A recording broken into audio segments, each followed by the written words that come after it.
to be here honoring Audrey and Bob, who have given so much of themselves for so long to this community, truly is my best council assignment. 20 years ago, they had the vision, the grand vision of doing something big, something innovative and relevant for so many people. And it might surprise you to learn that this park is only 6 acres, and it seems so grand. It's beautifully designed for serenity.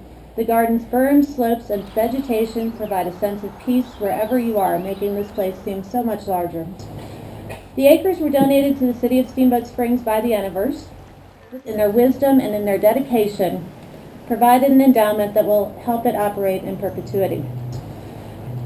It will transcend challenging financial times. The endowment secures it as a permanent feature of our community. And what a wonderful feature it is. Yeah. So Bob and Audrey, on behalf of the City of Steamboat Springs, please accept the 2012 Heritage Award. It is a small token of our great appreciation for your generosity, volunteer service, and the inspired vision that has allowed visitors and residents to share in the joy that you found here in the Yampa River Botanic Park. Well, thank you, Sonia, for those kind words. Most of the nice things are said about people after they're dead. And so thank you for catching us early.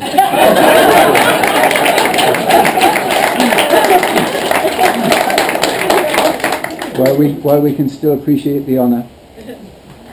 When Audrey and I came to Steamboat Springs in 1971, there was hardly a garden. There was one small flower garden behind Boggs Hardware, if anybody remembers that. So when we told the City Council in 1994 that we wanted to make this botanic park, the city's attitude was, well, we don't care too much, but as long as it doesn't cost the city any money.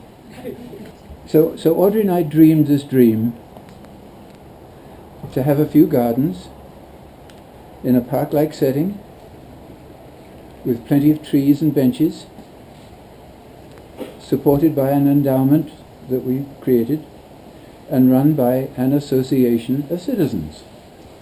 We wanted this park to be a permanent gift to the people of Steamboat Springs in appreciation for our good life here. We'd never stayed anywhere so long or enjoyed it so much. So as the membership support increased, the number of gardens increased, and so this Yampa River Botanic Park you see today is a far greater thing than our original dream.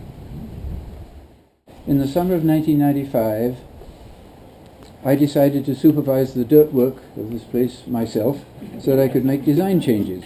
But I didn't know how to turn Michael's drawing into hills and ponds and roads and all that stuff. So every morning at 7 o'clock, CD would meet me here and tell me what I had to do for that day. and that's how we did it. With CD's knowledge and with trucks and bulldozers, we turned a perfectly flat field into the sculptured shapes you see today. I want to thank the City of Steamboat Springs, this amorphous thing with individuals but nevertheless an organization. But the city banks our money, pays our bills, does our accounting, fixes our lawnmowers. So that leaves us free to run the park and communicate with our members. You, our members. So this has been the story of how 5 acres of flat horse pasture, 6,800 feet in the mountains, was turned into hills and ponds, was supported by the membership, was adorned with 60 gardens, and has become one of Steamboat's most visited places. The board's traditions are firmly in place, so Audrey and I believe that our dream, which is now your dream, will go on when we're no longer around. But I want to make a confession. I'm not a gardener. I built the place and I make things, but Audrey is the gardener. Her father was a gardener. It's in her genes. Dutch, South African and English. She has been the Director of Horticulture since the park's beginnings. She has been the park's guiding light, resident genius. At 82 years old, she still works in the gardens and talks to people about growing things. She is the very heart and soul of the Yampa River Botanic Park, and she is the person most responsible for what this park has become.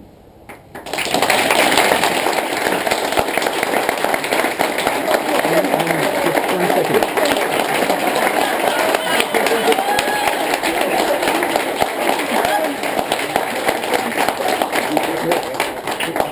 Just sit down, Audrey. It's not quite your turn yet.